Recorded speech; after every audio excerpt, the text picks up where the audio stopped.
ओम आदि गुरुवे नमः. श्री स्वामी समर्थ. स्वामी भक्तांनो, स्वामींना एकच प्रार्थना तुम्ही करायची आहे. देवा, मला इतकंच सुख दे की मला आयुष्यभरासाठी पुरेल.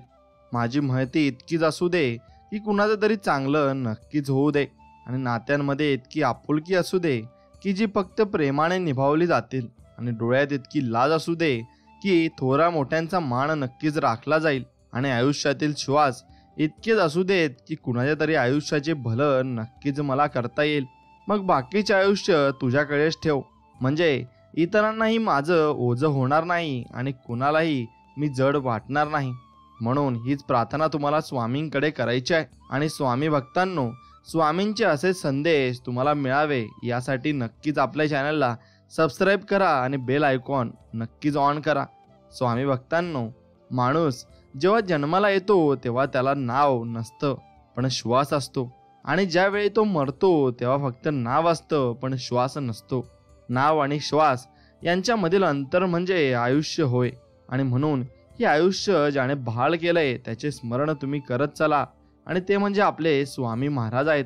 आणि त्यांचं स्मरण तुम्ही नक्कीच पूर्णपणे करायला हवं. स्वामींवर खरंच तुम्हाला विश्वास असेल तर नक्कीच व्हिडिओला एक लाईक करा आणि कमेंटमध्ये श्री स्वामी समर्थ, जय जय स्वामी समर्थ लिहायला विसरू नका. मित्रांनो, प्रत्येक माणसात देव असतो. मग तुम्ही मंदिरात का जाता या प्रश्नाचं अगदी खूप सुंदर उत्तर आहे. वारा तर उन्हातही वाहतो, पण त्याचा आनंद सावलीत बसल्यावरच मिळतो. तसेच देव सगळीकडे असतो, परंतु त्याचा आनंद मंदिरातच मिळत असतो. स्वामी सांगतात, माणसाने विचार करण्यात वेळ वाया घालवण्यापेक्षा प्रयत्न करण्यात नक्कीच तो घालवावा. कारण विचाराने माणूस खचून जातो आणि प्रयत्नाने माणूस प्रगती पथावर पोहोचत असतो. हे मात्र निश्चितच खरं आहे. अंतःकरणापासून तुम्ही देवाची सेवा करा, कारण देव हा मानव बाहेरचे स्वरूप पाहत असतो, पण परमेश्वर हा हृदय पाहत असतो. आणि तुमचे हृदय कसे आहे त्यावरून तुम्हाला नक्कीच तुमचे कर्म हे चांगले असतील आणि त्यावरून तुम्हाला फळही चांगले मिळेल. म्हणून स्वामी म्हणतात, स्वतःला सिद्ध करण्यात वेळ वाया घालवू नका, तर त्या गोष्टी सुधारून जास्त चांगल्या बनवा. नक्कीच तुम्ही जगात श्रेष्ठ व्हाल. स्वामींनी सांगितले आहे, तो इमानदार राहा, बाकीचे मी सगळे सांभाळतो आणि सगळे मी तुझं जीवन पाहून घेईल. म्हणून जीवनात कष्ट केल्याने नक्कीच बुद्धी चांगली राहते, आणि नेहमी सत्य बोलल्याने आणि मन चांगले राहत असते. म्हणून चांगले कर्म करणारी व्यक्ती ही स्वामींच्या आज्ञेप्रमाणे वागत असते. कोणी कितीही बुडवण्याचा प्रयत्न केला तरी ती तरुण वरती येऊन जात असते. म्हणून घरातून बाहेर पडताना म्हणा, स्वामी माझ्यासोबत तुम्हीही चला. कधी तुम्हाला खूप रडू येत असेल तर म्हणा स्वामींना की सांगा मला पोटाशी धरा. तुम्ही खूप आनंदात असाल तेव्हा म्हणा, स्वामी माझी तुमच्यावर खूप श्रद्धा आहे. तुम्ही काही कामे तयार करता तेव्हा म्हणा, स्वामी माझ्या मदतीला या. तुमच्या हातून काही चुकते तेव्हा तुम्ही नक्कीच म्हणा, स्वामी मला क्षमा करा. तुम्ही रात्री झोपताना स्वामींविषयी कृतज्ञता व्यक्त करा आणि म्हणा, स्वामी तुमच्या मायेचे उबदार पांघरून नक्कीच तुम्ही माझ्यावर घाला, आणि स्वामींच्या चरणी तुम्ही नक्कीच लीन व्हायचे आहे. मित्रांनो, अदृश्य विषाणू जर तुम्हाला घाबरू शकतो तर मग अदृश्य देव तुम्हाला वाचूही शकतो. फक्त विश्वास ठेवा आणि स्वामींचं वचन फक्त लक्षात ठेवा, आणि ते वचन म्हणजे, भिवू नकोस, मी तुझ्या पाठीशी सदैव आहे. माणसाचा जन्म हा प्रत्येक घरात होतो, परंतु माणुसकी ठराविक ठिकाणीच जन्म घेत असते, व माणुसकी जेथे जन्म घेते तेथे परमेश्वराचे वास्तव्य हे असतेच आणि कायमस्वरूपी टिकून राहत असते. म्हणून स्वामींच्या दरबारात काहीच न बोलता जर तुमच्या डोळ्यातून नकळत पाणी येत असेल तर समजून जा, स्वामींनी तुमच्या मनातील सर्व भाव समजून घेतले आहेत. आणि म्हणून तुम्ही नक्कीच स्वामींच्या चरणी लीन व्हायला हवं. आणि नक्कीच मित्रांनो, तुम्ही स्वामींवर पूर्णपणे निश्चिंत राहायला हवं. पाहून दुर्लक्ष करू नका, सगळी संकट दूर होतील. एकदा मनापासून म्हणा, श्री स्वामी समर्थ महाराज की जय. अति आनंदी असताना किंवा अति दुःखी असताना कोणताही निर्णय तुम्ही घेतला नाही पाहिजे, कारण या परिस्थितीमध्ये तुम्ही कधीच चांगला निर्णय घेऊ शकत नाही. मित्रांनो, चुकलेल्यांना मार्ग दाखवा, अनाथांचा हात धरा, भुकेल्यांना खाऊ घाला. तुमचे कल्याण नक्कीच होईल. आयुष्यात परिस्थितीला लागलेली नजर कष्टाने नक्कीच आपल्याला काढावी लागत असते. म्हणून दुसऱ्याला देण्यासाठी आपल्याजवळ काही नसलं तरी चालेल, पण सन्मान आपण नक्कीच देता आला पाहिजे. न टिळे न माळा न सोळे न ओळे, मात्र शुद्ध प्रेमाने प्रसन्न होतो. माझे स्वामी आहे भोळे भाळे. आणि असेच आपले स्वामी आहेत भोळे, म्हणून स्वामींची ही निष्ठा आपण कायम ठेवायची आहे आणि त्यांची भक्ती भोळ्या मनाने करायची आहे. म्हणून स्वामी म्हणत असतात, भिवू नकोस बाळा, मी तुझ्या पाठीशी आहे. माणसाने विचार करण्यात वेळ वाया घालवण्यापेक्षा नक्कीच प्रयत्न केला पाहिजे, तो पुढे नक्कीच जाऊ शकतो. निंदा आणि टीका आयुष्यात वाट्याला आलीच पाहिजे. जर रोजच स्तुती झाली तर मग प्रगतीचा मार्ग हा बंद होऊन तो गर्वाच्या दिशेला जातो आणि मग सर्व काही नष्ट होऊन जात असते. जीवनात काहीच कायमस्वरूपी नसते, नाही चांगले दिवस नाही वाईट दिवस, सर्व काही बदलत असतं. म्हणून जशी दृष्टी तशी सृष्टी असते. आपण ज्या नजरेने जगतो आणि बघतो, जग आपल्याला तसेच दिसते. आणि जगाने बदलण्याची नाही तर आपली दृष्टी बदलण्याची आपल्याला गरज नक्कीच आहे. म्हणून लक्षात ठेवा, रस्ता खराब लागला म्हणून मागे वळू नका. गती कमी करा पण पुढे चालत राहा. कदाचित पुढची वाट जास्त सुखमय असेल आणि ते तुम्हाला सुख देऊन जाईल. म्हणून ज्यांच्या घरी तुळशी फुललेली असते त्यांच्या घरी पाण्याचा तुटवडा नसतो. आणि जिथे रोज सायंकाळी दिवे लागण होते तिथे भक्तीची कमतरता नसते. आणि जिथे सुबंकरोती होते तिथे संस्काराची नांदी असते. आणि जिथे दान देण्याची सवय असते तिथे संपत्तीची कमी नसते. आणि जिथे माणुसकीची शिकवण असते तिथे माणसांची कमी अगदीच नसते. म्हणून विनाकारण काळजी करणे म्हणजे आपण कधीही न घेतलेल्या कर्जावर व्याज भरण्यासारखं आहे. संस्काराहून श्रेष्ठ कोणताही वारसा नाही आणि प्रामाणिकपणापेक्षा मोठा कोणताही आरसा नाही या जगात. म्हणून लक्षात ठेवा, आळस झटकल्याशिवाय यशाचा कळस हा दिसत नसतो. म्हणून यश मिळवण्यासाठी आळस आपल्याला अजिबात करायचा नाहीये आणि बिना आळस करता आपल्याला काम करत राहायचे आहे. जीवनाचा खरा अर्थ स्वतःला शोधण्यात नाही तर स्वतःला घडवण्यात आहे. म्हणून स्वामी म्हणतात, यशाचे डोंगर नेहमी सुंदर आणि रेखीव दिसतात, पण तिथपर्यंत जाण्यासाठी केलेला प्रवास कधीच सोपा नसतो, तो भरपूर कठीण असतो. म्हणून संघर्षाचा काळ हा एकट्यानेच काढावा लागतो. बाकी चांगल्या काळात न ओळखणारे सुद्धा ओळख दाखवतात. प्रयत्न तुम्ही फक्त सोडू नका, नक्कीच जिद्दीने लढत राहा.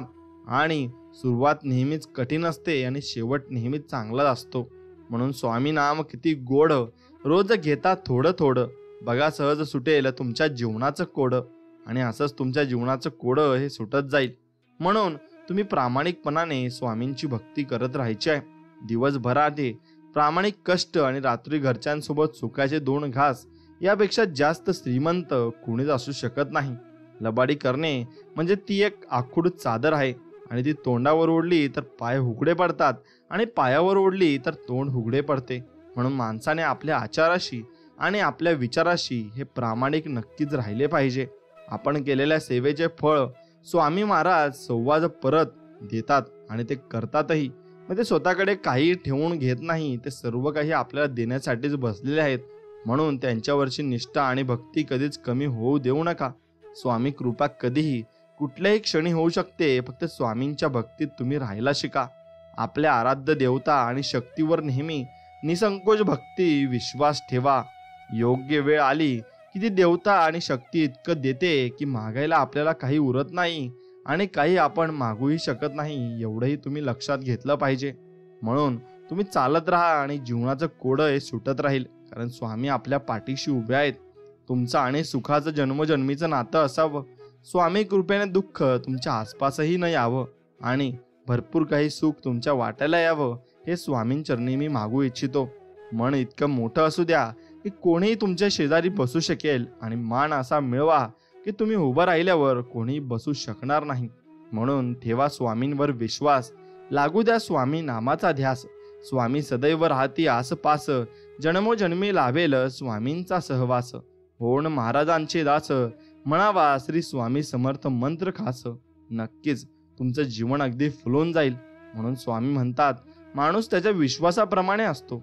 तो जसा विश्वास ठेवतो तसेच त्याचे व्यक्तिमत्व हे बनत जाते आणि मोठे व्यक्तिमत्व त्याचे होत जात असते. तुमच्यामुळे सुखात आहे कारण तुमचे नाव मुखात आहे आणि ते नाव म्हणजे श्री स्वामी समर्थांचे नाव. माझ्या हातून कोणाचं वाईट होणार नाही याची काळजी मी नक्कीच घेईन. माझं कोणी वाईट करू नये याची काळजी मात्र तुम्ही घ्या स्वामी राया. आणि ते स्वामी आपली काळजी नक्कीच घेत असतात, हेही खरं आहे. आपल्या आयुष्याचा प्रवास सहज आणि सोपा करण्यासाठी आपल्या अपेक्षांचे ओझे तुम्ही नक्कीच कमी केले पाहिजे. आपण कुणाचे वाईट केले नाही तर आपले वाईट होऊ शकत नाही, हा विश्वास स्वतःच रुजवून घ्या आणि बघा, जीवनात हवा तो बदल नक्कीच तुम्हाला जाणवेल आणि तुम्ही भरपूर काही पुढे पुढे जात जाल. म्हणून भिक्षापात्र भरलं जाऊ शकतं, पण इच्छापात्र कधीही भरत नाही. समाधानातच खरे सुख आहे आणि हे जो समजला तो ज्या संसारातील खरा सुखी माणूस आहे हे आपण समजून घ्यायला पाहिजे. दुसऱ्याच्या धनाचा हव्यास नको. अति स्वार्थ बुद्धी म्हणजे केवळ पापाची धनी असते आणि ज्या कर्मामुळे पापाचे फळ भोगावे लागेल असे कर्म करणे खोटेपणाचे असते आणि त्या कर्मातून मनासारखे घडले नाही तर ते खूपच मोठे दुःख नक्कीच ठरत असते. हे तितकंच खरं आहे. दगडासारख्या कठीण परिस्थितीवर घाव घालण्यासाठी ती जिद्द असली की मूर्तीसारखी सुंदरता आयुष्याला लाभत असते. स्वामी म्हणतात, असेल नसेल कोणी तुझं, तू पंखात मात्र कायम भरारी ठेव. बदलेल हा एक दिवस तुझा, तू फक्त स्वतःवर बाळा विश्वास ठेव. ठेवा मन पवित्र, करा स्वामी सेवा अहोरात्र. नामस्मरण विसरू नका मात्र, भय कशाचेही नाही. आणि हेच आपण आपल्या जीवनात अवलंबलं पाहिजे आणि तेच आपण करत राहिलं पाहिजे. खूप मोठे व्हा, अवघं जग जिंका, परंतु सावली देणाऱ्या वृक्षाला आणि आधार देणाऱ्या स्वामी समर्थांना कधी विसरू नका आणि त्यांचं नामजप नक्कीच करत राहा. भक्ताचं हृदय स्वामींचं घर आहे आणि हे आपण जाणून घेतलं पाहिजे. म्हणून त्या हृदयातून कुणासाठीही आपल्याला चांगलेच विचार आले पाहिजेत आणि चांगले विचार आपण नक्कीच केले पाहिजेत.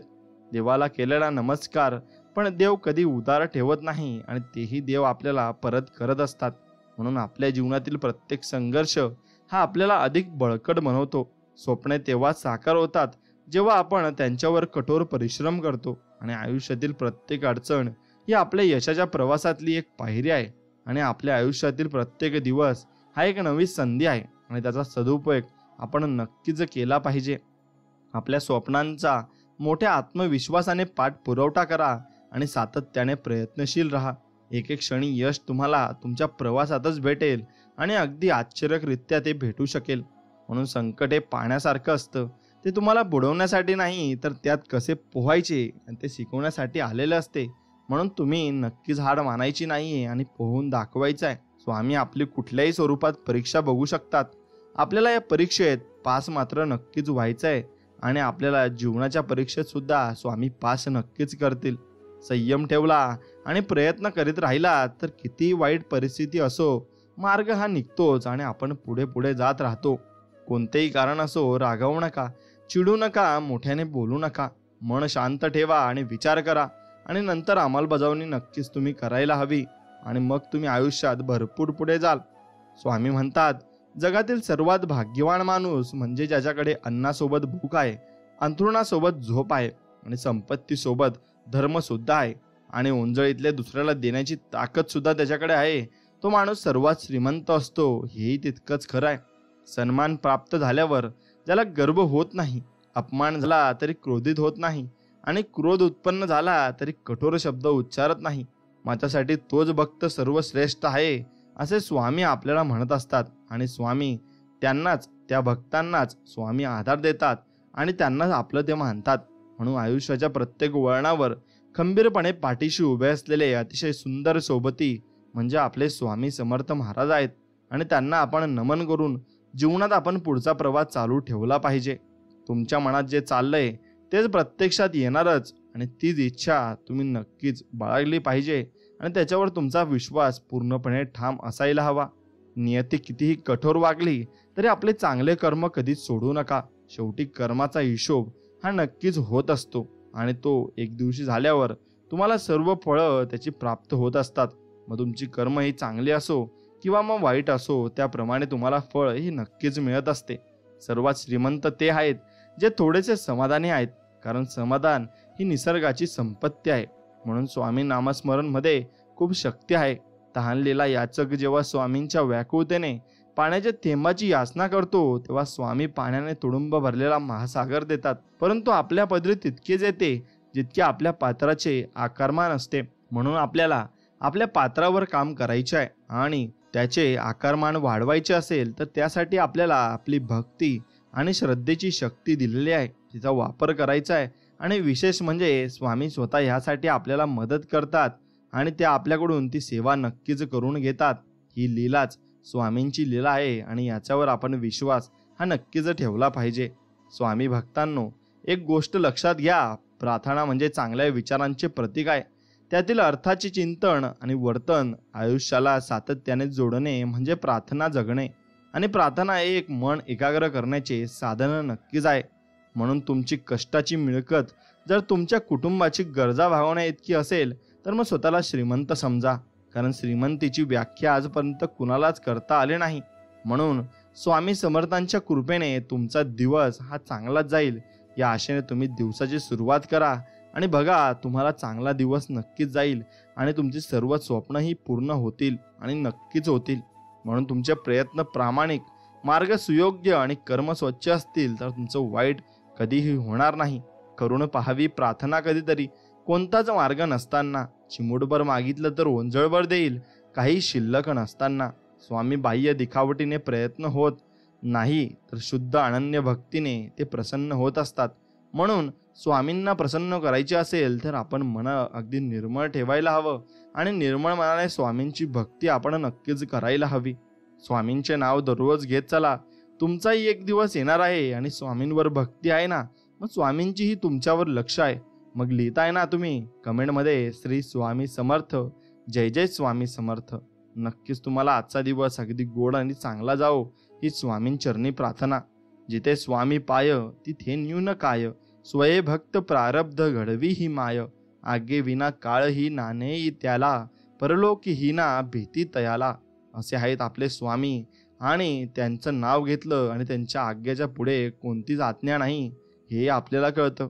आपले विचार हेच आपल्या भविष्याचा चेहरा आहे.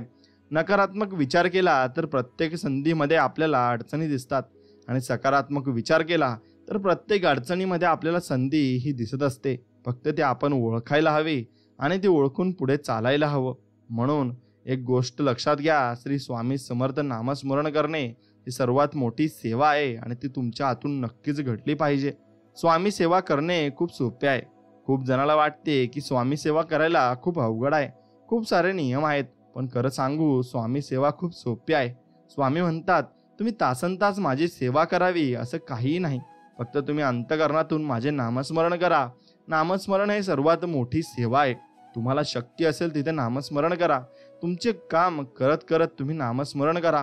अहो, आपण कुठे सेवा करतच नसतो तर स्वामी आपल्याकडून सेवा करून घेतात. फक्त आपली श्रद्धा आणि इच्छा नक्कीच असली पाहिजे. म्हणून आपल्याला शक्य असेल तशी सेवा करावी आणि इतरांनाही सेवा करायला नक्कीच आपण सांगितले पाहिजे. आपलं सुख कशात आहे हे शोधा आणि ते वाढवा, कारण समर्थ सांगून गेलेत, जगी सर्व सुखी असा कोण आहे, विचारी मना तूच शोधून पाहे, असं आपले स्वामी म्हणतात.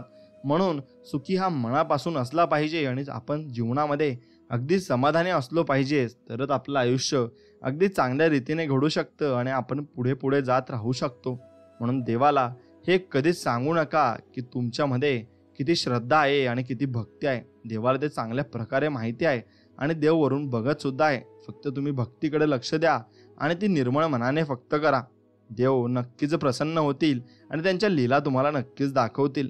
प्रत्यक्षात जरी दिसत नसले तरी अप्रत्यक्षपणे सोबत असताना ते म्हणजे स्वामी, आणि ते स्वामी आपल्या अप्रत्यक्षपणे सोबत असतात आणि ते क्षणाक्षणाला आपल्याला दर्शन देत असतात.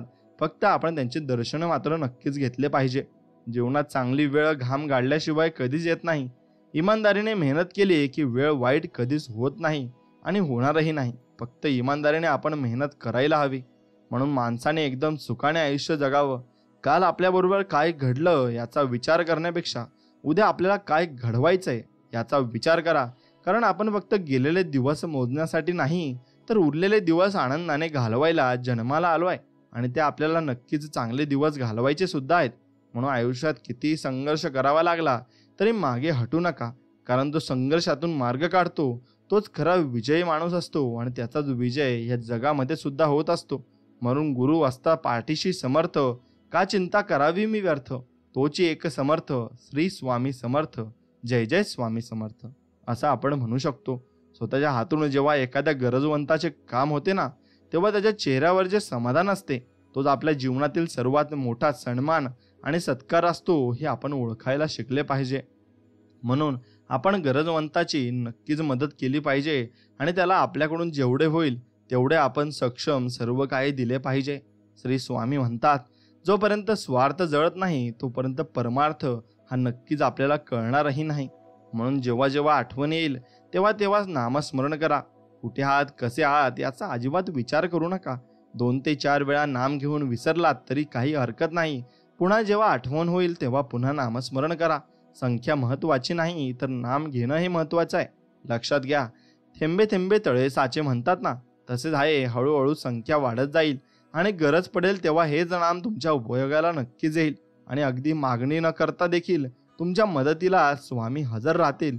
आणि सुरुवातीच्या 5 ते 10 वेळा नामस्मरण झाले तरी हरकत नाही. निराश होऊ नका.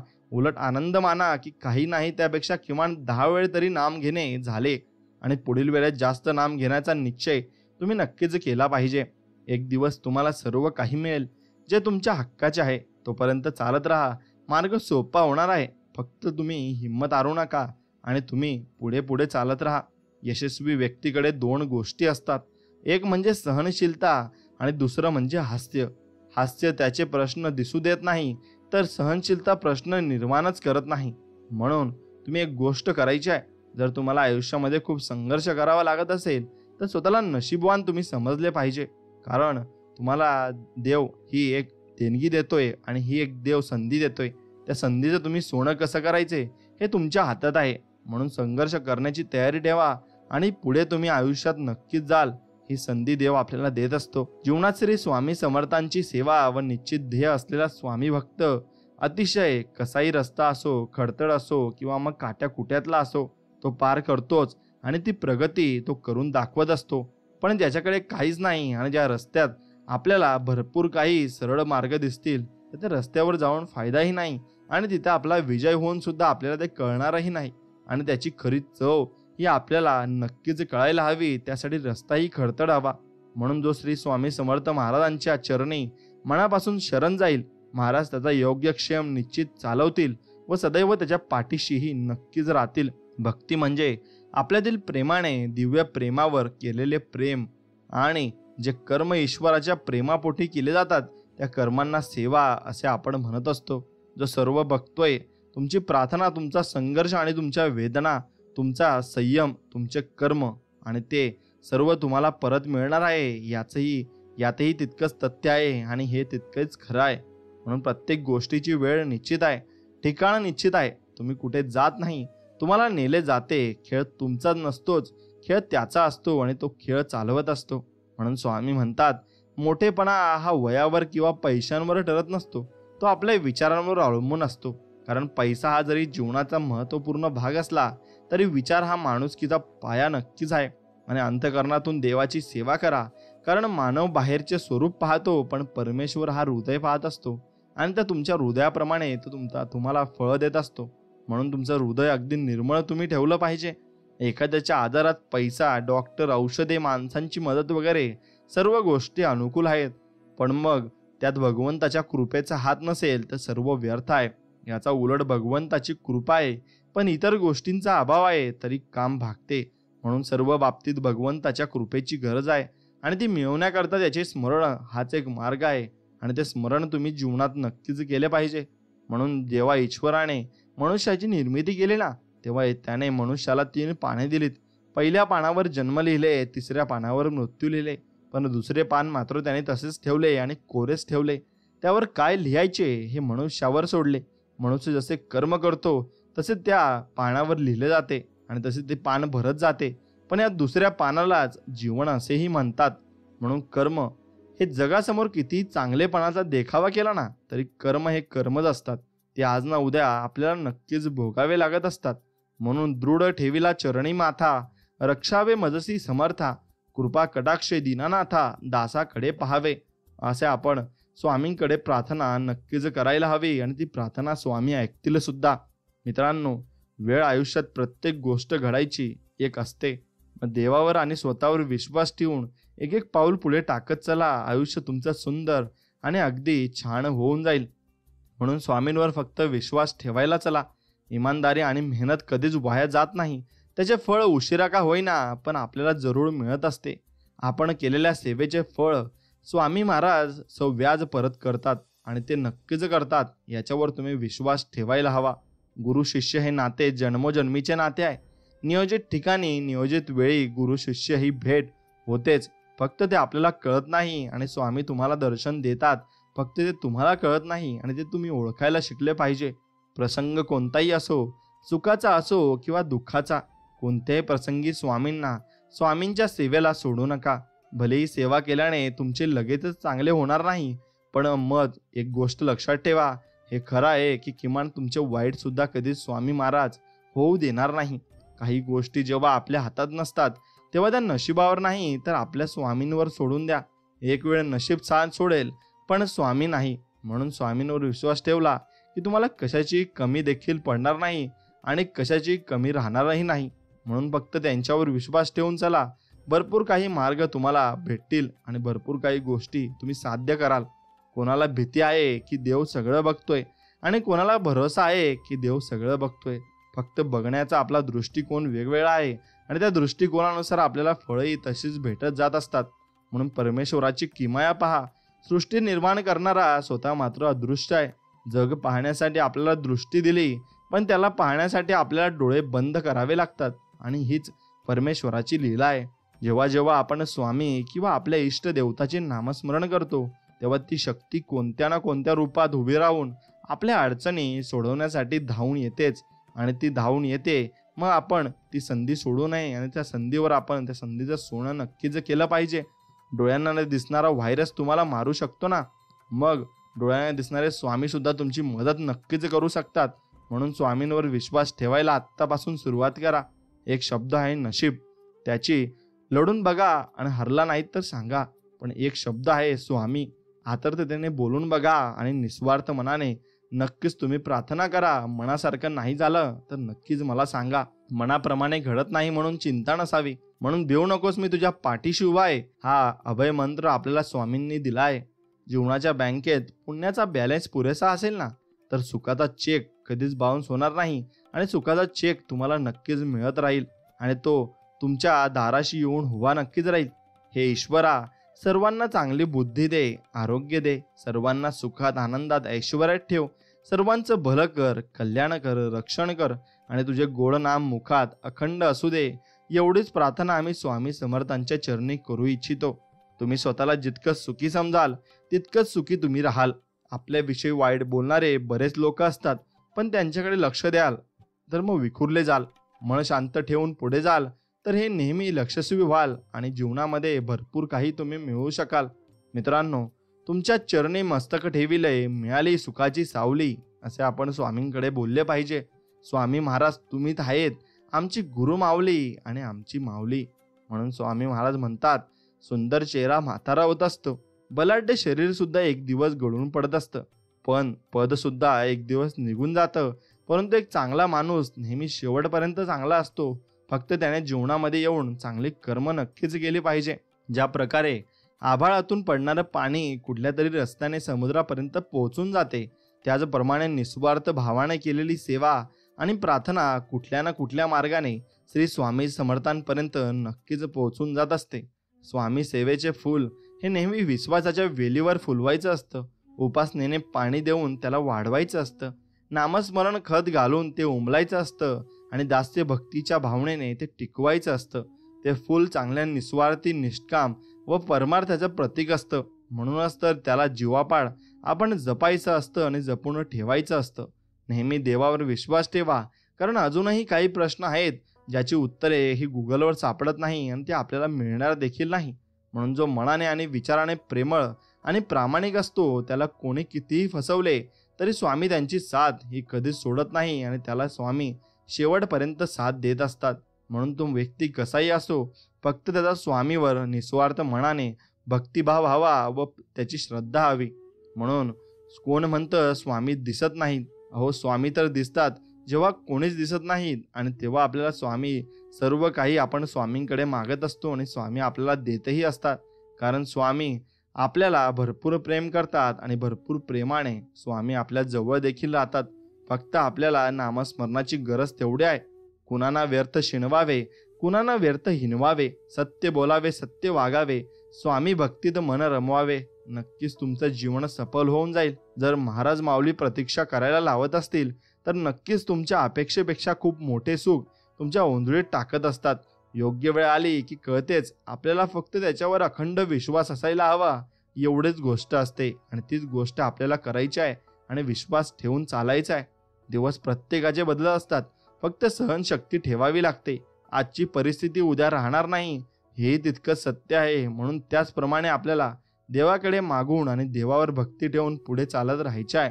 देवाकडे मागणं मागताना पाठ नसते, पण देवाकडे मागणं पूर्ण झाल्यावर मात्र पाठ असते. मग तशीच पाठ तुम्हाला फिरवायची नाहीये आणि तुम्ही अगदी अंतःकरणापासून देवाकडे सर्व काही मागायचं आहे आणि त्याप्रमाणे देव तुम्हाला दिलंही. या गोष्टीवर तुम्ही विश्वास नक्कीच ठेवायचा आहे. म्हणून स्वामींवर विश्वास असेल तर नक्कीच व्हिडिओला एक लाईक करा आणि कमेंटमध्ये नक्कीच लिहा श्री स्वामी समर्थ असं टाईप करा.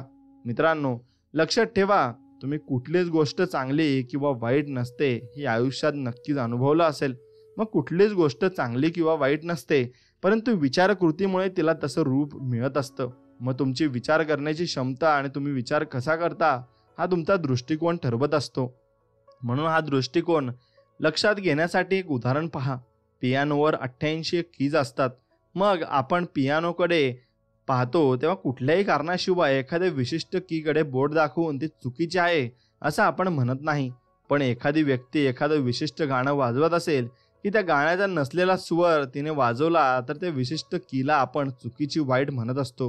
म्हणून मुळात पियानोची कुठलीही किंवा वाईट किंवा चुकीची नसते, पण तिथे असतात केवळ कीज आणि सूर. मग ते सलग वाजवल्याने कमी अधिक सूर वाढेल आणि वाढतात. ज्याप्रमाणे पियानोवरची कुठलीही की चुकीची वाईट नसते, त्याचप्रमाणे आयुष्यात कुठलाही निर्णय वाईट नसतो. केवळ विचारकृतीमुळे आपल्याला सुखद किंवा सुखावह नसलेले भान जाणवत असतात. म्हणून आपण जेव्हा वस्तू या योग्य अयोग्य चांगल्या वाईट अशा श्रेणीत टाकतो तेव्हा त्यातून आपल्याला जीवनात दुजाभाव आणि अटीशर्ती निर्माण होतात आणि त्यावर आपले भाव आधारित असतात. उदाहरणार्थ, विरुद्ध राजकीय पक्ष हा चुकीचा किंवा वाईट आहे असं आपण धरून बसलो तर त्यांच्या विरुद्ध आपल्याला मनात वैरभाव निर्माण होऊन नकारात्मक भावनांचा कल्लोळ जाणू लागतो. त्याऐवजी वेगवेगळे राजकीय पक्ष या पियानोवरच्या वेगवेगळ्या कीज आणि हे जर आपण लक्षात घेतलं तर त्यापैकी कुठलाही पक्ष वाईट नाही हे जाणून घेतलं तर त्या क्षणी जाणवणारं प्रेम, सौख्य आणि शांती अनुभवण्यासाठी आपण स्वतःला मोकळं सोडतो आणि पूर्वी न लक्षात आलेले पर्यायी दृष्टिकोन बघायला सुरुवात करतो. पण जीवनाचं खरं स्वरूप अधिक सखोलपणे समजून घेण्याची संधी आपल्याला समोर येते. जणू काही आपण पर्वतारोहण करत असतो आणि समोरचं सुंदर दृश्य पाहण्यासाठी आपण विशिष्ट ठिकाणी थांबतो आणि इथे कुठलंही ठिकाण वाईट असूच शकत नाही, पण आपण कुठेही उभं राहू शकतो. निसर्गाची भव्यता कुठूनही पाहू शकतो, परंतु आपण ज्या जागी उभे असतो त्या जागांच्या शक्यतांबद्दल स्वतःला जसं मोकळं ठेवलं तसं पूर्वी कधीही पाहिलेल्या वेगवेगळ्या अवलोकन बिंदूवर आपण समोरचं दृश्य पाहू शकतो. मग या जगात योग्य आणि अयोग्य, चांगलं किंवा वाईट काय हे पाहण्याऐवजी सत्याचा शोध घ्या आणि आपण बरोबर आहोत आणि समोरचे चूक आहेत हे सिद्ध करण्याचा प्रयत्न करण्याऐवजी समोरचे चांगले आहेत, आपण फारच वाईट आहोत हे दाखवण्याचा प्रयत्न करण्याऐवजी तुमच्या समोर जे आहे त्यातलं सत्य पाहण्याचा प्रयत्न करा. आणि आपल्याला जे वाटतं ते सत्य आहे असा अनेकांचा विश्वास असतो. म्हणून कित्येकदा आयुष्याबद्दलची सखोल समज नसेल तर आपल्याला जे सत्य वाटतं ते जरी सत्य दिसत असलं तर ते सत्य नसतं. ही एक सूचना मी नक्कीच देईन. मग खरं सत्य हे एक व्यक्तिनिष्ठ नाही. एखादी गोष्ट एखाद्या व्यक्तीसाठी सत्य असेल, मग दुसऱ्या व्यक्तीसाठी ती तशी नसेल तर ते वैश्विक सत्य असू शकत नाही. मग या भूतलावरचा प्रत्येक सजीव, मग तो कुठेही असेल, त्याचं रूप काहीही असेल, त्याची पार्श्वभूमी काहीही असेल आणि त्यांच्यासाठी वैश्विक सत्य काय आहे हे शोधण्याचा प्रयत्न करा आणि ते खरं सत्य म्हणता येईल आणि तिथेच तुम्हाला त्याचा शोध आणि ते गवसेल. म्हणून लक्षात ठेवा, हे सत्य सापडण्याची एकमेव जागा म्हणजे तुमचं स्वतःचा अंतरंग आहे आणि तेव्हाच तुमच्या बाहेर शोध घेण्याचा प्रयत्न करू नका. समजा कशाची तरी सामना होऊन तुमच्या नकारात्मक भावना उचंबून आल्या असतील तर तुमच्या आत्म्याच्या अथांगतेत असणाऱ्या वैश्विक सत्याचा स्रोत शोधण्याचा प्रयत्न तुम्ही नक्कीच करा आणि बाहेर उत्तर शोधण्याचा प्रयत्न केलास तर मग तुम्हाला जे काही जसं वाटतं ते तसं का वाटत आहे हे शोधण्यासाठी बाह्य कारणांचा मागोवा घेण्याचा प्रयत्न केलात तर तुम्ही आयुष्यभर केवळ शोधत घेत राहाल आणि तुम्हाला तुमच्या हाती काही लागणारही नाही. म्हणून नकारात्मक भावना या गैरसमजाच्या निदर्शक आहेत. आणि आपण जेव्हा नकारात्मक भावनांच्या विळख्यात अडकतो तेव्हा आपण जी विचारकृती करत असतो त्यावर आपला विश्वास आहे असं त्याचा अर्थ असतो. आणि मग अशा त्या क्षणी आपण हेच विसरतो की आपले अनुभव कुठले आहेत आणि कुठून आले आहेत. म्हणून आपल्या नकारात्मक भावनांपायी आपली अशी विचारवृत्ती होत असते. आणि एकच करा, आपल्याला जे काही वाटत आहे त्याचं मूळ कारण म्हणजे आपली विचारकृती आहे. आणि हे लक्षात ठेवा, याची सजग जाणीव झाली की विचारकृतींचा विरोध करणं सोडून द्या आणि केवळ जाणीव ठेवा की तुमच्या विचारकृतीमुळे नकोसे भाव मनात येत आहेत आणि प्रेमाने त्याचं स्वागत करा. तुमच्या नजरेसमोर ते भाव हळूहळू विरघळतात आणि तुम्हाला दिसतील. मग अल्पावधीत तुम्ही पुन्हा एकवार शांती, प्रेम आणि आनंदाच्या तुमच्या नैसर्गिक स्थितीकडे परतून याल आणि तुम्ही भरपूर काही साध्य करू शकाल. म्हणून काय करावं हे तुम्हाला विचारकृती न करता कसं समजतं हे तुम्हाला आपण विचार करण्यासाठी ते निर्भर असतं. म्हणून अंतरप्रेरित मन ही एक पवित्र भेटवस्तू, तर वास्तव्य मन हा विश्वासू चाकर आहे. चाकराचा सन्मान करणारा आणि भेटवस्तू विसरणारा समाज आपण निर्माण केला आहे. जगात काही चूक किंवा बरोबर नाही याची चर्चा आपण आधीच्या प्रकरणात केली होती. मग काय करावं विचार न करता कसं जाणून घ्यावं या संदर्भातील आपली समज आपण यात पाहणार आहोत, मग अधिक विकसित करणार आहोत. आपण घेतलेला निर्णय हा बरोबर आणि चूक नसला तरी ज्याप्रमाणे पियानोवरच्या कुठल्याही कीज चुकीच्या नसतात त्याचप्रमाणे काही निर्णय आणि कीज तरी निर्णयांपेक्षा अधिक सुखावह असतात. मग काही चांगलं किंवा वाईट नाही हे जाणलं की योग्य निवडणं करणं आणि या ताणातून आपली थोडीशी सुटका होते. आणि आपण जेव्हा निर्णय घेतो तेव्हा आपल्याला निर्विचारावर निर्भय राहावंसं वाटतं. मग आपण जेव्हा विचारकृती आणि विश्लेषण करतो, जर तरची यादी निर्माण करतो, प्रत्येकाला सल्ला विचारतो, तेव्हा निर्णय घेईपर्यंत चिंता आणि नैराश्य निर्माण होतं. आणि बहुतांशी वेळेस खोलवर आपल्याला ठाऊक असतं की कुठल्याही विशिष्ट परिस्थितीत काय करायला हवं. आणि यालाच आपण पोटातून वाटणं, आत्मप्रेरणा किंवा आंतरिक शून्यता असंही म्हणतो. म्हणून बाह्य जगाकडून या अंतरीच्या आवाजाला पुष्टी देण्याचा आपला प्रयत्न असो, मग इथेच आपल्या बहुतांशी नकारात्मक भावना वर येऊ लागतात. मग आपल्या मानसिक स्थितीवर कडाडून हल्ला चढवतात. कारण प्रत्येकाचं आपलं मत असतं आणि तुम्हाला काय करायचं आहे हे केवळ तुम्हाला समजू शकतं आणि इतर कोणीही ते तुमच्यासाठी सांगू शकत नाही. म्हणून या मार्गावर मदत करणारे प्रशिक्षक आणि मार्गदर्शक अनेक मिळतील, परंतु सर्वोत्तम मार्गदर्शक तुम्हाला हेच सांगेल की तुमच्या अंतरीचा आवाज ऐका आणि उत्तरासाठी स्वतः डोकावून पहा. म्हणूनच आपल्या आंतरिक आवाजानुसार आपण काय करायला हवं हे आपल्याला मनोमन ठाऊक असूनही त्याकडे दुर्लक्ष करत दुसऱ्याचा सल्ला किंवा मत ऐकल्यानंतर आपल्या मनात पश्चातापाची भावना निर्माण होते. आणि अनेकांना हा अनुभव नक्कीच आलाच असेल. म्हणून तुमची आत्मप्रेरणा तुम्हाला जिथे पोहोचवायला हवं त्याच दिशेने नेते आणि कोणत्याही क्षणी तुम्ही काय करायला हवं ते सांगते. आणि ती खरोखरच आंतरिक GPS सारखी असून कुठे वळायचं, कुठला मार्ग निवडायचा आणि मुक्कामाला पोहोचण्याच्या रस्त्यात अडथळा असेल तर काय करायचं हे सांगते.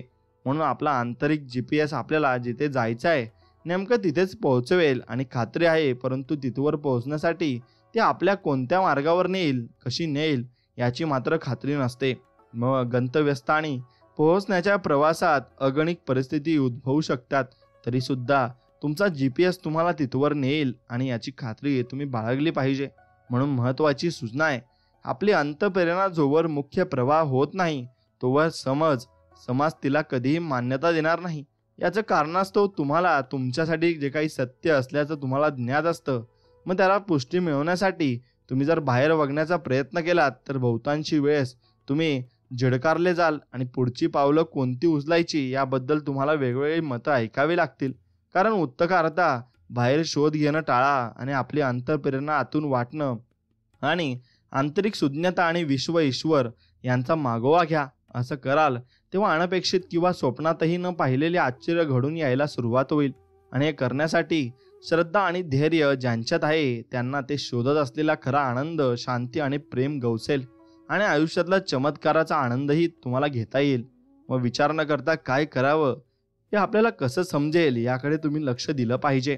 म्हणून काय करायचं हे आपल्यापैकी बहुतेकांना ठाऊक असतं, पण ते करायची आपल्याला नक्कीच भीती वाटते आणि हे सत्य आहे. मग उदाहरणार्थ आपल्याला वजन कमी करायचं असतं आणि नेमकं काय करावं हे आपल्याला बरोबर माहिती असतं, पण वजन कमी करायचं सूत्र म्हणजे काही रॉकेट सायन्स नाही किंवा ते चित्रलिपीतही लिहिलेलं नाही. मग आपण जितके उष्मांक पोटात घेतो त्याहून अधिक जाळायला हवेत आणि व्यायाम करायला हवा आणि आरोग्यदायी आहार घ्यायला हवा, म्हणजे आपलं जीवन कमी होईल आणि हे आपल्याला सगळ्यांना समजतं. आणि मग त्यानुसार आपलं वजनही कमी होईल आणि मग आपण चांगलं जीवन जगू शकू. मग आपल्यातल्या प्रत्येक गोष्टीसाठी नेमकं काय करायला हवं हे आपल्याबरोबर खोलवर माहिती असतं, परंतु हे करण्याची आपल्याला भीती वाटत असते आणि त्या भीतीपोटी आपण काहीही करत नाही. मग ते करण्यासाठी आपण पुरेसे चांगले नाही असा विश्वास आपण उगाचच जोपासतो आणि भीती किंवा साशंकतेपायी आपल्याला कळत न कळत असंही वाटतं की मात्र काय करायला हवं हे आपल्याला आधीच माहिती असल्याची जाणीव आपण करून घेणं ही पहिली पायरी नक्कीच आपली आहे आणि ती पायरी आपण शोधत बसत असतो.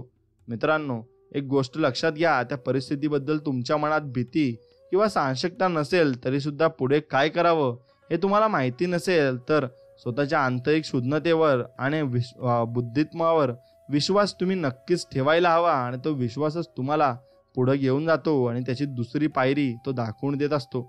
मग तुम्हाला हवी असलेली उत्तरं तिथेच गवसतील आणि अगणित विचारापर्यंत पोहोचण्याची नक्कीच क्षमता आपल्यात आहे आणि एखाद्या क्षणी आपण काय करू शकतो याबद्दल कल्पनांचा तुटवडा नक्कीच नाही आणि आपली स्वतःची विचारकृती मात्र आपल्याला या अफाट ज्ञानाचा लाभ घेण्यापासून थोपवते.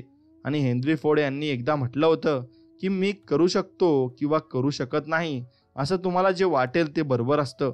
मी हे करू शकत नाही असा विचार करत आपल्याला आयुष्य घालवत राहिलो तर आयुष्यातल्या प्रत्येक क्षणी आपण करू शकत असलेल्या अमर्यादित शक्यतांपासून स्वतःला दूर करतो.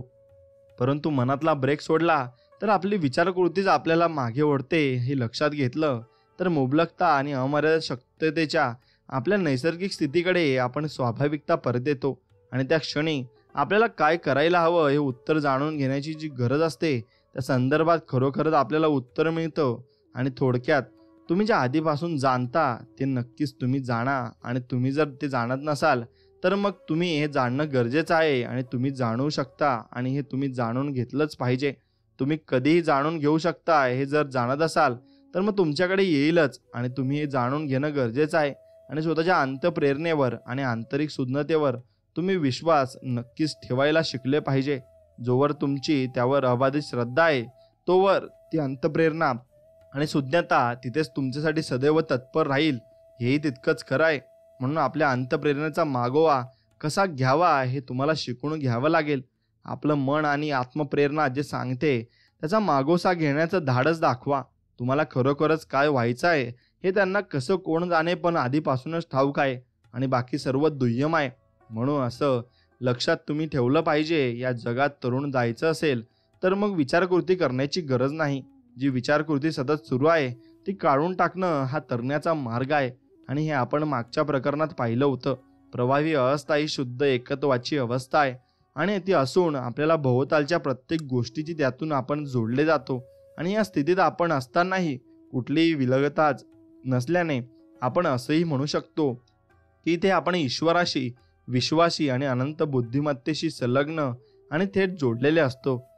मग दिव्यत्वाची आपली ही जोडी आणि जोडणी आहे हे विचारकृतीमुळे छाटली जाते आणि त्यापायी आपल्याला ताणतणाव, त्रागा, राग, संताप, नैराश्य आणि अनेकांना दैनंदिन जीवनात सतत भेडसावणाऱ्या इतर नकारात्मक भावना जाणवतात. आणि म्हणूनच काही धर्मामध्ये नरक म्हणजे ईश्वरापासून पूर्णतया विलग भाग दाखवलाय. आणि इथून पुढे समजण्यासाठी मी प्रवाहासाठी निर्विचार ही संज्ञा वापरणार आहे. लक्षात घ्या, या नक्कीच विचारात वापरत असलेल्या या दोन्ही संज्ञा समानार्थी आहे. आणि निर्विचाराची ही अवस्था म्हणजे अनंत बुद्धिमत्तेशी थेट जोडणी आहे. आणि जी विशिष्ट कृती करायला आपल्याला आवडते तिच्याशी ही निर्विचार स्थिती किंवा प्रवाह अनेक जण जोडतील. आणि ती कृती करत असतानाच काय ते आपण त्या प्रवाहात असू शकतो हे सत्य नव्हे तर मग आपण कोणत्याही क्षणी निर्विचार स्थितीत राहू शकतो. आणि या वर्तमान क्षणातच आपण खऱ्या अर्थाने निर्विचार स्थितीत राहू शकतो. आणि या वर्तमान क्षणातच आपण वास्तव्य पाहू शकतो. आणि जेव्हा आपण सक्रिय विचारकृती करत असतो तेव्हा आपण एकतर भूतकाळात किंवा भविष्यकाळात जो वास्तवात नाही आणि अस्तित्वात नाही तो असतो. मग केवळ वर्तमान क्षणातच सत्य सापडू शकतं. म्हणूनच सर्व आध्यात्मिक गुरु आणि नेते नेहमी ध्यानधारणा आणि प्रार्थना करायला तसंच सज्ञ क्षणात राहायला शिकवतात. आणि नक्कीच ईश्वराला त्याचं नाव विचारतो तेव्हा एक व्यक्ती, तेव्हा ईश्वर त्याला उत्तर देतात, मी आहे. आणि ईश्वर असं म्हणतात नाही की तो होता किंवा असेल. मग हे दोन्ही काळ अस्तित्वात नाहीत. मग ईश्वर केवळ म्हणतो मी आहे. आणि ईश्वर सत्य, विश्व, मुक्ती, शांती, सौख्य आणि प्रेम याचं केवळ केवळ सापडू शकतात आणि म्हणूनच त्या अनुभवता येऊ शकतात. म्हणून वर्तमान क्षणात नक्कीच ते असू शकतात. म्हणून तुम्ही तुमच्या आत्मप्रेरणेचा मागोवा घेता म्हणजे स्वतःवर विश्वास ठेवता आणि आयुष्यात प्रत्येक गोष्टीत मार्गदर्शन करायला तुमची आंतरिक सुज्ञता सदैव याचे आहे यावर विश्वास तुम्ही श्रद्धा ठेवता. हीच निर्विचार आणि प्रवाही अवस्था आहे. आणि ही संकल्पना आपण व्यवहार्य कधी करू शकतो आणि कशी करू शकतो आणि दैनंदिन जीवनात कशी आणू शकतो हे जरा शोधूया. आणि पुढे दिलेली आत्मप्रेरणा आणि आंतरिक सुज्ञता तुम्हाला कशासारखी वाटते, आपण ते कसं साध्य करू शकतो हे आपल्याला वाटू शकतं. मग तुम्ही जेव्हा तुमच्या आत्मप्रेरणेचा मागोवा घेता तेव्हा तुमच्या वैयक्तिक स्वतःपेक्षा मोठ्या असणाऱ्या कशात तरी तुम्ही पूर्णतः गुरफटता आणि तुम्ही निर्विचार अवस्थेत असता आणि ईश्वराशी थेट जोडले जाता. आणि या स्थितीत विचारकृती न करताही काय करायला हवं हे तुम्हाला ठाऊक असतं. मग अनंत बुद्धिमत्ता तुम्हाला मार्गदर्शन करते आणि असतं दिसतं की या क्षेत्रात असताना आपण काहीही करत नाही, कारण आपल्या वैयक्तिक स्वतःची जाणीव आपण गमावतो आणि आयुष्याची एकजीव होतो. आणि या स्थितीत आपण असतो तेव्हा आश्चर्य घडतात आणि अचानक एखादा व्यावसायिक करार होतो आणि योग्य ठिकाणी योग्य वेळेस योग्य लोक येऊन पोहोचतात आणि जेव्हा गरज असते तेव्हा पैसे मिळतात.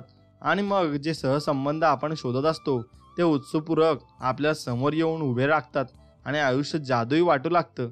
वेळ आपल्या मर्जी अनुसार वागत असल्यागत दिसू लागतं आणि हे सारं होतं कारण कशालाही काहीही अर्थ उरत नाही आणि इतरांना जे करायला महिना लागेल ते आपण अवघ्या काही दिवसातच पूर्ण करतो. आणि मुबलकता, प्रेम, सौख्य, शांती, एक वाक्यता आणि कृतज्ञता या अटळ आणि विलग न करता येणाऱ्या भावना असून या अवस्थेत त्याची जाणीव होते. मग अशी जाणीव प्रत्येक व्यक्तीला झालेली आहे आणि अनेकांना जरी ती झाली असली तरी फार थोड्यांनाच ती प्रदीर्घ काळाकरता टिकवता येते. आणि या मागचं मुख्य कारण म्हणजे बहुतांशी लोक पुन्हा एकदा विचारकृतीत अडकतात आणि प्रत्येक गोष्ट माझी मलाच उलगडायला हवी असा विश्वास त्यांना वाटतो. आणि अशी विचारकृती सुरू झाली की आश्चर्यकारक घटना आणि परिस्थिती निर्माण करण्याचं सामर्थ्य आपण गमावून बसतो.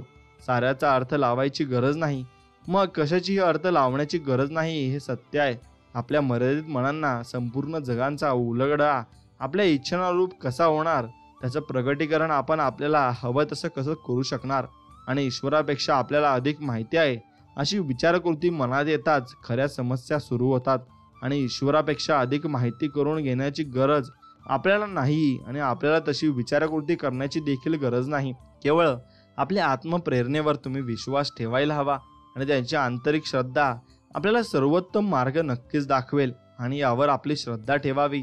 ज्या व्यक्ती सर्वाधिक आनंदी आणि यशस्वी असतात त्यांना जर त्यांच्या मुबलकतेबद्दल विचारलं तर त्या खात्रीने त्यांच्या यशाचं श्रेय कुठल्या तरी उच्च शक्तीला किंवा दैवाला देतात. आणि मग या व्यक्तींनी स्वतःहून महान अशा कशावर तरी विश्वास ठेवलेला असतो आणि त्यामुळे आपल्या यशाचं श्रेय स्वतःच्या इच्छाशक्तीला किंवा ताकदीला देण्याऐवजी त्या महानतेला दिलं जातं. आणि आपल्या नियंत्रणाबाहेर असं आयुष्यात भरपूर काही आहे आणि आयुष्याच्या केवळ छोट्याशा भागावरच आपण नियंत्रण ठेवू शकतो. आणि आपण आपल्या आयुष्यावर नियंत्रण ठेवू शकत नाही म्हणून आपण हार मानतो असं इथे म्हणायचं नाही. ते नेमकं याच्या विरुद्ध आहे. आणि आपलं नियंत्रण नाही, तसंच प्रत्येक गोष्ट आपल्याच पद्धतीने व्हावी अशी जबरदस्ती करण्याचा प्रयत्न करण्याची गरज नाही. हे लक्षात आल्यावर आपण दुःख, वेदना आणि चिडचिडीपासून मुक्त होतो आणि निर्विचार अवस्थेत आपण येऊ लागतो. आणि तिथे आपल्याबाबत गोष्टी घडण्याऐवजी आपल्यासाठी गोष्टी घडू लागतात. आणि आपण या क्षणी जी व्यक्ती आहोत नेमकी तीच होण्यास मदत करण्याकरता प्रत्येक गोष्ट परिपूर्णरित्या योग्य स्थळी हे आपल्याला दिसू लागतं. आणि जर काही बदल झाला असता तर आपण आत्ता जे करत आहोत ते जसं घडलं नसतं आणि हे आपल्याला कळतं. मग या क्षणी आपण नेमके जिथे आहोत तिथवर पोहोचण्याकरता लाखो छोट्या परिस्थिती आणि घटना अतिशय चपलकपणे आपण गुंफाव्या लागतात. आणि त्याचं नियोजन करणं अशक्य आणि निरर्थक असलं तरी आपला इथे असतोच हे जीवनातलं आश्चर्य आहे. आणि आपल्या आयुष्यातल्या गोष्टींवर आपण नियंत्रण ठेवण्याची गरज नाही. आणि या मुद्द्याकडे परत जाण्यासाठी मला एक पूर्वसूचना द्यायला आवडेल. आपल्याला आयुष्यात घडणाऱ्या प्रत्येक गोष्टीवर आपलं नियंत्रण ठेवू शकत नाही हे सत्य मात्र नक्कीच आहे. परंतु आपण विचारकृती करून शकतो की नाही यावर आपण नियंत्रण नक्कीच ठेवू शकतो. आणि मग आपल्याला जेव्हा हवं तेव्हा आपला जीवनानुभव आणि एखाद्या क्षणी आपल्याला कसं वाटतं हे बदलण्याचा निर्णय आपण घेऊ शकतो. अशा प्रकारे आपण आनंदी व्हायची निवड करू शकतो. त्यासाठी आपली विचारकृती सोडून देण्याची निवड आपण करू शकतो. आणि सरतेशेवटी हेच महत्त्वाचं नाही का? मग आपल्याकडे काय आहे याबद्दल हे नाहीच, आपल्याला आतमध्ये कसं वाटतं हे आपल्याला यश, सौख्य आणि समाधानाचं मोजमाप आहे. दुसरा मुद्दा मला मांडायचा आहे की आपण जरी अनेक गोष्टींवर नियंत्रण ठेवू शकत नसलो तरी आपल्याला आयुष्यात काय हवं आहे याबद्दल आपण बोलू शकतो. आणि ते कसं मिळवता येईल याबद्दल कदाचित आपल्याला काही बोलता येणार नाही. उदाहरणार्थ, आपल्याला कल्पनाशक्तीची देणगी मिळालेली आहे, म्हणजेच आपल्याला आयुष्यात जे काही हवं ते आपण मनात आणू शकतो. मग ही एक विलक्षण देणगी आहे, परंतु ते घडून येण्यासाठी काय करावं याचा विचार आपल्यालाच करावा लागेल. आणि अशी विचारकृती आपण सुरूच केली की सगळं बिनसू लागतं आणि या वळणावर बहुतेक लोक सोडून देतात किंवा ती गोष्ट आयुष्यात आणण्यासाठी अनाठायी बलाचा प्रयोग करून रोजच त्या पायी दुःख ओढून घेतात. आणि म्हणून आयुष्यात जे हवं त्यासाठी कठोर मेहनत करून दुःख भोगायला हवं असा विश्वास लोकांना वाटू लागतो, आणि हे सत्य नाही. आपल्याला आयुष्यात जे काही हवं आहे ते कसं हे आपण शोधायला हवं. अशी विचारकृती आपण केली तरच ते सत्य ठरेल. आणि आपल्याला काय हवं आहे आणि ते आपल्याला मनासमोर आणलं हे आपण काम आहे, आणि हे कसं आणायचं ते आपण ठरवू नये. कसं हा विश्वाचा प्रश्न आहे. तुम्हाला आयुष्यात जे काही हवं आहे ते तुमच्यापर्यंत पोहोचण्याकरता अगिनत वाटा आहेत आणि ते तुमच्याबरोबर पोहोचेलच. तेव्हा आपल्या लहानशा मर्यादित मेंदूला ते शोधण्याला लावायला प्रयत्न करणं निरर्थक आहे. आणि हे सगळं आपण शोधून काढायचं म्हटलं तर आपल्याला दुःख होतं. तसं शोधण्याची गरज काय? पण आपण आपल्या आत्मप्रेरणेवर आणि आंतरिक सुज्ञतेवर निर्भर राहायला हवं. आणि आपल्याला जे हवं आहे ते प्रत्यक्षात प्रकट होण्यासाठी त्याच्या मदतीवर अवलंबून राहायला हवं. सारं काही आधीच लक्षात घेण्याची गरज नाही. आपल्याला जे हवं ते मनात धरून ठेवत आपण निर्विचार स्थितीत जायला हवं. आणि त्यामुळे आपल्या अनंत बुद्धिमत्तेपर्यंत नक्कीच आपण पोहोचणं आपल्याला शक्य होतं. आणि जेव्हा आपल्याला आवश्यकता असते तेव्हा जो उत्तर आपल्या समोर अचूक प्रकट होतात. मग आपण चालायला सुरुवात केल्यावरच समोर जाण्याचा मार्ग दिसू लागतो. आणि सगळा मार्ग आपल्या समोर आधीच पूर्णपणे उजाळला गेला असं कधी होणार नाही. त्या पायी श्रद्धेची गरज पूर्णतया नाकारली जाईल. म्हणूनच प्रत्येक प्रकटीकरणात श्रद्धा आणि विश्वासाला अत्यंत महत्त्व आहे. आणि आपण जे काही निर्माण करू पाहतो ते आपल्यापर्यंत येईल यावर आपली संपूर्ण अढळ श्रद्धा असायला हवी. आणि ते कसं घडेल हे विश्वावर सोपवून त्यावर श्रद्धा ठेवली तरच ते शक्य होईल. मग आपल्याला आयुष्यात ज्याची इच्छा आहे ते सारं मिळू शकतं. आणि कदाचित ते आपल्या वेळेनुसार किंवा आपल्याला हव्या त्या पद्धतीनुसार नसेल, पण इतकंच की आपली आत्मप्रेरणा आणि आंतरिक सुज्ञता आपल्याशी प्रत्यक्षात सतत संवाद साधत असतात. आणि तुम्ही काय करायला हवं हे ठाऊक असणारा तो आतला लहानसा आवाज माहिती आहे ना. मग कदाचित नोकरी सोडणं, तुम्हाला दुखावणाऱ्या एखाद्या व्यक्तीला क्षमा करणं, आणि कुणाला तरी बाहेर फिरायला चालण्याबद्दल म्हणणं, आणि कुणाशी तरी पुन्हा जोडून घेणं, अशा पद्धतीचा जो आवाज असेल, आपण कसा करायला हवं हे तुम्हाला अशा ठिकाणी आतून कळतं. मग कधीतरी कशी आतून भावना जाणवल्यानंतरही ती गोष्ट न केल्याचा पश्चाताप तुम्हाला कधी झाला आहे का? मग एखादी गोष्ट तुम्हाला आतून करावीशी वाटली, परंतु तसं करण्यामागे तुमच्या समोर कुठलंही तार्किक कारण नव्हतं, तरी सुद्धा तुम्ही ती गोष्ट केली आणि त्यावर विलक्षण बाबी घडून आल्या, आणि असं कधी झालं आहे का? मग हीच ती आत्मप्रेरणा आहे, आणि हे तुम्ही नक्कीच समजून घ्यायला हवं. मग विचार स्वरूपात आपली आत्मप्रेरणा आपल्यापर्यंत येते हे लक्षात घ्या. आणि विचार आणि विचारकृती यात सुस्पष्ट फरक आहे, आणि आधीच्या प्रकरणात आपण त्यावर चर्चा केली आहे. विचार हे प्रवृत्तीने दैवी असतात आणि ते अचानक आपल्या मनात कुठून तरी येऊन उद्भवतात, आणि विचारकृती मात्र आपण घडवून आणतो. आणि त्यासाठी आपल्याला कष्टपूर्वक प्रयत्न करावे लागतात. आणि नक्कीच जेव्हा जडत्व जाणवतं तेव्हा त्याच्याशी सहसा नकारात्मक भावना जोडलेल्या असतात. आणि अनंत बुद्धिमत्तेकडून तुम्हाला जेव्हा दैवी विचार प्राप्त होतात तेव्हा त्यामागे ज्ञानाची जाणीव असते, आणि त्यात सत्य असतं, आणि जे खरं आहे ते तुम्हाला खोलवर ठाऊक असतं. म्हणून तुमची आत्मप्रेरणा कधीच तार्किक किंवा वास्तव वाटणार नाही, तरी आपल्याला नेमकं तेच हवं असतं, कारण आपल्याला ते अंदाज करण्याजोगं नको असतं. ते जर तसंच अंदाज करण्यायोग्य असतं तर मग ते आश्चर्यकारक ठरलं नसतं. त्यामध्ये विश्वाच्या उत्स्फूर्त असणाऱ्या अनेक शक्यता नसत्या. आणि तुम्ही आत्मप्रेरणा ही नेहमी तुमच्या तार्किक आणि वास्तव मनाविरुद्ध जाईल आणि त्यासाठी तयार राहा.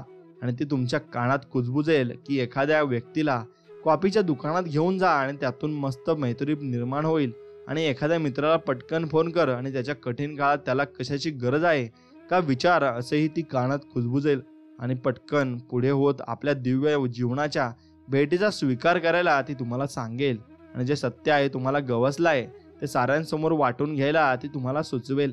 आणि तुम्हाला काय हवं याबद्दल आयुष्यात इतर लोक जे सांगत आहेत त्यामागे धावण्याऐवजी तुम्हाला खरोखर काय हवं आहे त्याचा वेध घे. आणि असं ती तुम्हाला अलगद कानात सांगेल. आणि तुमच्याशी ती आत्मप्रेरणा ज्या असंख्य विधींशी मार्गांनी संवाद साधू शकेल त्याची काही कारणं आहेत.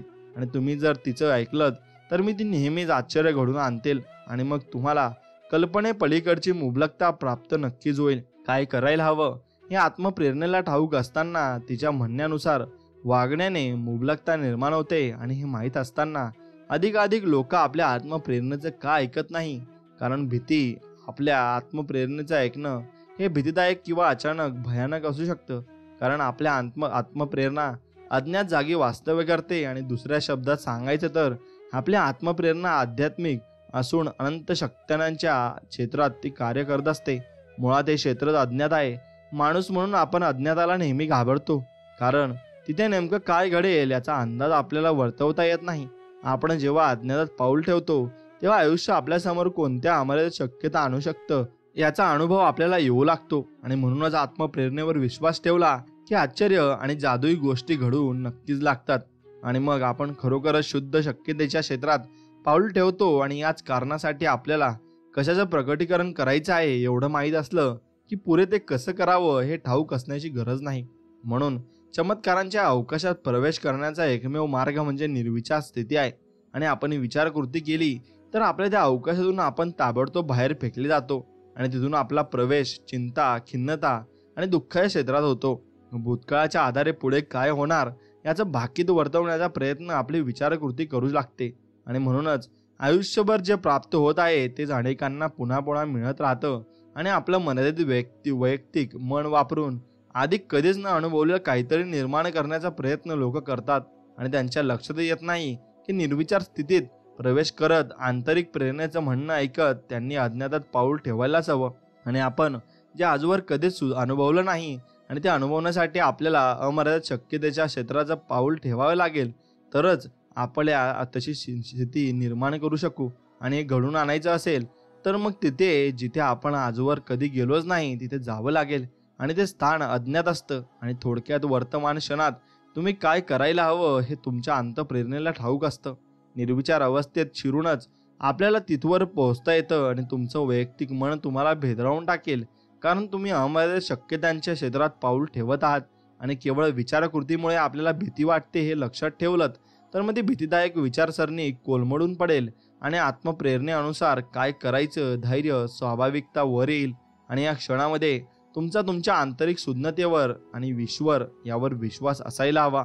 मग पुढच्या क्षणी काय होणार हे तुम्हाला जरी नक्कीच ठाऊक नसेल तरीही सुज्ञाताच तुम्हाला पुढे आयुष्यात मार्गदर्शन नक्कीच करू शकते.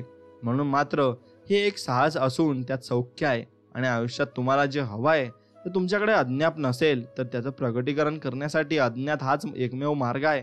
आणि तुमच्याकडे जे नाही ते प्राप्त करण्यासाठी तुम्ही जे केलं नसेल ते तुम्हाला करावं लागेल. आणि तुम्ही जेव्हा आत्मप्रेरणेवर अवलंबून कार्यरत होता तेव्हा तुम्हाला भीती वाटेल असं नाही, पण जोवर भीतीभोवती तुमची विचारकृती घोटाळत राहते तोवर भीती उपस्थित असते. आणि भीतीची दाखल घेतली की ती केवळ तुमच्या विचारकृतीचं प्रगट रूप आहे. आणि हे तुम्ही लक्षात घेतलं तर त्यापायी सर्व भाव निर्माण होत शकतात आणि आहेत हे जाणलत की सर्व भ्रम दूर होतील. आणि तुम्ही पुन्हा एकवार शांती, सौख्य आणि शुद्ध प्रेमाच्या जागी पोहोचाल. हे असं स्थान आहे जिथे तुम्हाला थांबून राहावंसं वाटेल आणि जिथे तुम्हाला सकारात्मक भाव निर्माण करता येतील. स्वतःसाठी तुम्ही ज्या ज्या कशाचा विचार करू शकता त्याचं प्रकटीकरण करण्यासाठी याच सकारात्मक भावनांची आवश्यकता असते. आणि या सकारात्मक भावना तुम्हाला उत्पन्न करायच्या असतात. मग या सकारात्मक भावना तुमच्या स्वामींविषयी असतील आणि स्वामींविषयी तुम्ही सकारात्मक भावना ठेवत असाल तर आयुष्यामध्ये तुम्ही भरपूर पुढे जात असाल आणि भरपूर पुढे जाणारही आहात. कारण स्वामींविषयी ज्यांचे विचार चांगले असतात स्वामी त्यांच्या मनात डोकावून नक्कीच पाहतात. आणि स्वामी आपली परीक्षा नक्कीच घेत असतात, कारण स्वामी आपल्याला प्रत्येक रूपात दर्शन देत असतात आणि त्या दर्शनामध्ये ते आपली परीक्षा सुद्धा घेत असतात की हा व्यक्ती कसा आहे आणि हा कसे कर्म करत आहे. त्यावर आपल्याला कर्माची फळं ही देव देत असतात. म्हणून आपण कर्म हे चांगले करायचे आहे आणि चांगल्या माणसाप्रमाणे चांगलं मन आपल्याला ठेवायचं आहे आणि तसं मन आपण चांगलं ठेवलं तर आपल्याला चांगलं ही फळं मिळणारच आहेत हे आपण लक्षात ठेवलं पाहिजे. म्हणून जीवनात आल्यावर नक्कीच तुम्ही दुसऱ्याचा विचार करताना चांगलाच केला पाहिजे आणि चांगला विचार केला तर चांगलीच फळं आपल्याला मिळतात हेही लक्षात ठेवलं पाहिजे. म्हणून मित्रांनो, नक्कीच तुम्हाला व्हिडिओ आवडला असेल तर व्हिडिओला लाईक करा आणि चॅनलला सबस्क्राईब करून बेल आयकॉन ऑन करा आणि कमेंटमध्ये लिहा श्री स्वामी समर्थ, जय जय स्वामी समर्थ आणि तुमच्या आवडत्या मित्राला हा व्हिडिओ नक्की शेअर करा. चला तर मग भेटूया नवीन एक व्हिडिओमध्ये. तोपर्यंत जय श्रीराम, श्री स्वामी समर्थ, जय जय स्वामी समर्थ. धन्यवाद.